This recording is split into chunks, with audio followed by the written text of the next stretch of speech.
ગુજરાતમાં નકલીનો રાફડો ફાટી નીકળ્યો હોય તે નકલી જજ, નકલી ઇન્કમટેક્સ ઓફિસર, નકલી ટોલનાકા અને હવે તો નકલી ડોક્ટર અને નકલી હોસ્પિટલ પણ મળી આવી છે. સુરતમાં 17મીએ 2 નકલી ડોક્ટર અને દારૂ સાથે પકડાયેલ એમ સંચાલકે ભેગા મળીને એક મલ્ટી સ્પેશિયાલિટી હોસ્પિટલ શરૂ કરી અને નકલીનો ભાંડો ફૂટતા જ 18 કલાકમાં જ સીલ થઈ ગઈ છે. નકલી હોસ્પિટલના ઉદ્ઘાટન સમયે સુરત ક્રાઇમ બ્રાન્ચના જોઈન્ટ પોલીસ કમિશનર રાઘવેન્દ્ર વત્સ પણ પહોંચ્યા હોવાની તસવીરો સોશિયલ મીડિયામાં વાયરલ થઈ રહી છે. સંચાલકે ના તો હોસ્પિટલ શરૂ કરવા રજીસ્ટ્રેશન કરાવ્યું હતું, ના તો હોસ્પિટલમાં કોઈ ફાયર સેફટીના સાધનો હતા. જે ફાયરના સાધનો હતા તે પણ તપાસમાં બંધ હાલતમાં હોવાનું જાણવા મળ્યું હતું. ઉદ્ઘાટન બાદ ડોક્ટરની કેબિનમાં ડોક્ટરની ખુરશી પણ રાઘવેન્દ્ર વત્સ બેઠા હોય તે તસવીર પણ સામે આવી છે.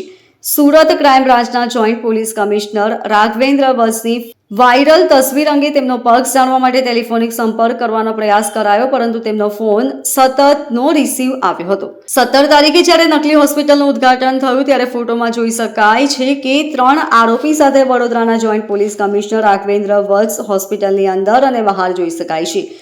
જે ફોટોગ્રાફ્સ મળ્યા છે તેમાં રાઘવેન્દ્ર વત્સ બોગસ ડોક્ટરની ચેર પર પણ બેઠેલા જોવા મળી રહ્યા છે. જ્યારે 18મી તારીખે બોગસ હોસ્પિટલ હોવાનું બહાર આવ્યું ત્યારે એવું કહેવામાં આવ્યું હતું કે પોલીસ કમિશનરનું નામ ઉદ્ઘાટન પત્રિકામાં તેમની જાણ બહાર લખવામાં આવ્યું હતું, પરંતુ જે ફોટોગ્રાફ મળ્યા છે તેમાં સ્પષ્ટ દેખાય છે કે બોગસ હોસ્પિટલ શરૂ કરનારા 3 આરોપી સુરત પોલીસ કમિશનર અનુપમસિંહ ગેહલોતને બુકે આપી રહ્યા છે. બોગસ રીતે ઊભી કરેલી હોસ્પિટલમાં જેસીબી ક્રાઇમ રાઘવેન્દ્ર વત્સ ઉદ્ઘાટન બાદ હોસ્પિટલમાં પહોંચ્યા હતા. તેનો સ્પષ્ટ અર્થ એવો થાય છે કે આજે ઇન્વિટેશન કાર્ડ છાપવામાં આવ્યું હતું તે પોલીસને જાણ હતી. રાઘવેન્દ્ર વત્સ જાણે એ રીતે ત્યાં દેખાતા હતા કે તેઓ આરોપીઓના ખૂબ જ નજીકની વ્યક્તિ છે અને તેમની સાથે તેમનો પરિચય પણ ખૂબ જ સારો છે. એટલું જ નહીં, પરંતુ હોસ્પિટલમાં જે મેઇન ઓનર છે તેની ચેર ઉપર પણ બેઠા હતા અને આરોપી તેમની બાજુમાં ઊભા રહી ગયા હતા.